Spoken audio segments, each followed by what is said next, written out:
Hello friends, ओम श्री गणेशाय नमः। जय श्री कृष्ण। आप सभी का स्वागत है आपकी अपनी यूट्यूब चैनल पर।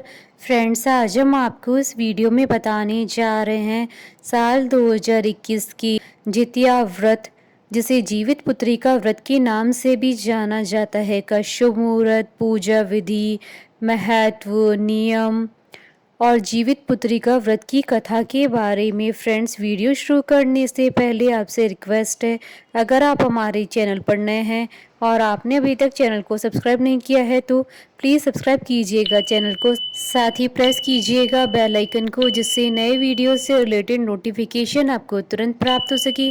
और वीडियो पसंद आने पर वीडियो को लाइक और शेयर ज़रूर कीजिएगा, ताकि सभी भक्तों को इस वीडियो का लाभ प्राप्त हो सके। और कमेंट बॉक्स में जय श्री कृष्ण जरूर लिखिएगा। संतान प्राप्ति और उनकी लंबी आयु और सुखमय जीवन के लिए हिंदू धर्म में महिलाओं द्वारा रखे जाने वाले व्रत को जितिया व्रत कहा जाता है। जितिया व्रत हर साल अश्विन मास की कृष्ण पक्ष की अष्टमी तिथि को रखा जाता है। इस दिन महिलाएं अपनी संतान की लंबी आयु और सुखमय जीवन और संतान प्राप्ति के लिए निर्जला व्रत रखती हैं। जितिया पर्व खास तौर से उत्तर प्रदेश, बिहार, झारखंड और पश्चिम बंगाल में धूमधाम के साथ मनाया जाता है। 3 दिनों तक चलने वाले इस व्रत को सभी व्रतों में सबसे कठिन व्रत माना जाता है। इस बार जितिया पर्व 28 सितंबर से प्रारंभ हो रहा है और जिसका समापन 30 सितंबर 2021 को होगा। जितिया व्रत में सप्तमी तिथि के दिन नहाय खाए और अष्टमी तिथि के दिन जितिया व्रत और नवमी के दिन पारण किया जाता है। धार्मिक मान्यताओं के अनुसार इस व्रत का महत्व महाभारत से जुड़ा है। मान्यता है कि उत्तरा के गर्भ में पल रहे पांडव पुत्र को बचाने के लिए श्री कृष्ण जी ने अपने सारे पुण्य कर्मों को लगा दिया था और उसे पुनर्जीवित कर दिया था। तब से ही स्त्रियां कृष्ण पक्ष की अष्टमी तिथि को निर्जला व्रत रखकर अपनी संतान की लंबी आयु की कामना करती हैं। मान्यता है कि इस व्रत से श्री कृष्ण भगवान प्रसन्न होकर व्रती स्त्रियों की संतान की रक्षा करते हैं। फ्रेंड्स, अब आइए जानते हैं जीवित पुत्री का व्रत की शुभ मुहूर्त के बारे में। हिंदू पंचांग के अनुसार इस साल जीवित पुत्री का व्रत 29 सितंबर 2021 दिन बुधवार को रखा जाएगा। यह व्रत 3 दिन का होता है, जो कि 28 सितंबर से 30 सितंबर तक मनाया जाएगा। जीवित पुत्री का व्रत का पहला दिन सप्तमी तिथि को होता है। सप्तमी तिथि प्रारंभ होगी 27 सितंबर 2021 को दोपहर 3:43 पर और सप्तमी तिथि का समापन होगा 28 सितंबर 2021 को शाम 6:16 पर। जीवित पुत्री का व्रत का मुख्य दिन खुर जितिया 29 सितंबर 2021 को है। अष्टमी तिथि प्रारंभ होगी 28 सितंबर 2021 को शाम 6:16 पर और अष्टमी तिथि का समापन होगा 29 सितंबर 2021 को रात्रि 8:29 पर। जितिया व्रत का पारण 30 सितंबर 2021 को होगा। नवमी तिथि प्रारंभ होगी 29 सितंबर 2021 को रात्रि 8:29 पर और नवमी तिथि का समापन होगा 30 सितंबर 2021 को रात्रि 10:08 पर। जितिया व्रत की पारण का समय रहेगा 30 सितंबर 2021 को सुबह 6:13 के बाद। शास्त्रों के अनुसार सूर्योदय के बाद का पारण शुभ माना जाता है। मान्यता है कि बिना पारण के कोई भी व्रत और पूजा पूरी नहीं मानी जाती है। फ्रेंड्स, अब आइए जानते हैं जीवित पुत्री का व्रत की पूजन विधि के बारे में।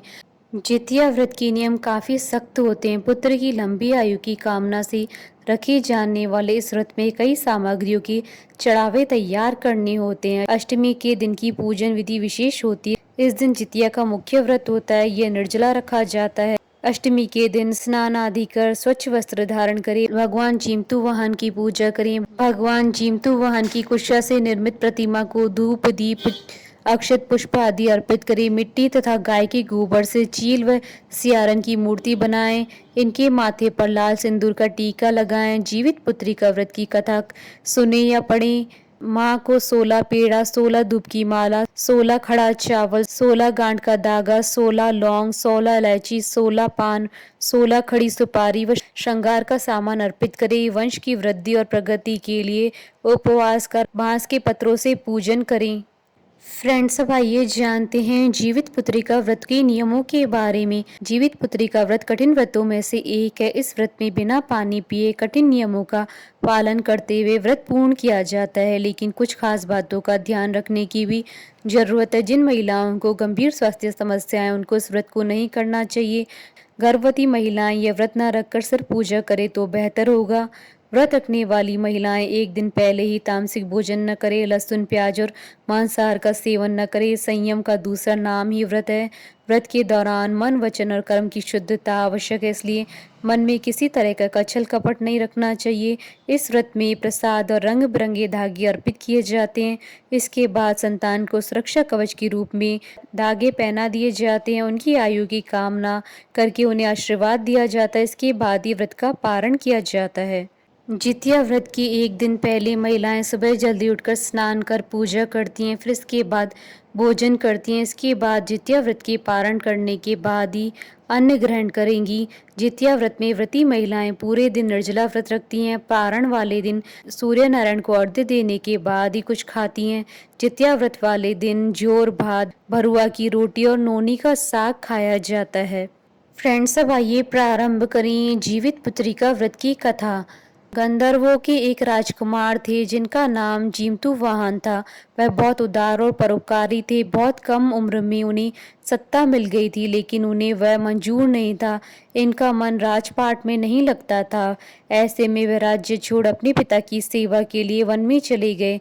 वहीं उनका मलयवती नाम की एक राजकन्या से विवाह हुआ। एक दिन जब वन में भ्रमण करते हुए जीमूतवाहन ने वृद्ध महिला को विलाप करते हुए देखा, उसका दुख देखकर उनसे रहा नहीं गया और उन्होंने वृद्धा की इस अवस्था का कारण पूछा। इस पर वृद्धा ने बताया, मैं नागवंश की स्त्री हूँ और मेरा एक ही पुत्र है। पक्षी राज गरुड़ के सामने प्रतिदिन खाने के लिए एक नाग सौंपने की प्रतिज्ञा की हुई है, जिसके अनुसार आज मेरे ही पुत्र शंखचूर्ण को भेजने का दिन है। आप बताएं, मेरा इकलौता पुत्र बलि पर चढ़ गया तो मैं किसके सहारे अपना जीवन व्यतीत करूंगी। यह सुनकर जीमूतवाहन का दिल पसीज उठा। उन्होंने कहा कि वे उनके पुत्र के प्राणों की रक्षा करेंगी। जीमूतवाहन ने कहा कि वे स्वयं अपने आप को उसके लाल कपड़े में ढककर वध्यशिला पर लेट जाएंगे। जीमूतवाहन ने आखिरकार ऐसा ही किया। ठीक समय पर पक्षी राज गरुड़ भी पहुंचे और वे लाल कपड़े में ढके जीमूतवाहन को अपने पंजे में दबोचकर पहाड़ के शिखर पर जाकर बैठ गए।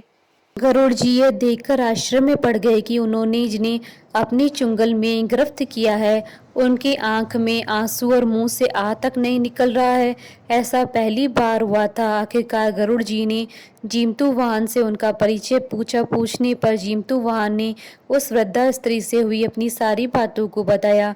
पक्षी राज गरुड़ हैरान हो गए। उन्हें इस बात का विश्वास ही नहीं हो रहा था कि कोई किसी की मदद के लिए ऐसी कुर्बानी भी दे सकता है। गरुड़ जी इस बहादुरी को देख काफी प्रसन्न हुए और जीमूतवाहन को जीवन दान दे दिया। साथ ही उन्होंने भविष्य में नागों की बलि न लेने की भी बात कही। इस प्रकार एक माँ के पुत्र की रक्षा हुई। मान्यता है कि तभी से ही पुत्र की सुरक्षा हेतु जीमूतवाहन की पूजा की जाती है।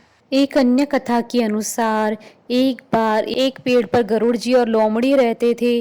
दोनों ने कुछ महिलाओं को पूजा और उपवास करते हुए देखा तो उनका भी जितिया व्रत करने का मन कर गया। दोनों ने भगवान श्री जीमूतवाहन की पूजा और व्रत करने का संकल्प लिया, लेकिन जिस दिन दोनों को व्रत रखना था उस दिन गांव के एक बड़े व्यापारी की मृत्यु हो गई और उसके शव को देखकर लोमड़ी अपनी भूख पर काबू न पा सकी और उसने चुपके से व्रत तोड़ते हुए भोजन कर लिया। दूसरी ओर चील ने पूरे समर्पण के साथ व्रत का पालन किया और उसे पूरा किया। परिणाम स्वरूप अगले जन्म में लोमड़ी से पैदा हुए सभी बच्चे जन्म के कुछ दिन बाद ही मर जाते और चील को एक एक करके 7 लड़के पैदा हुए।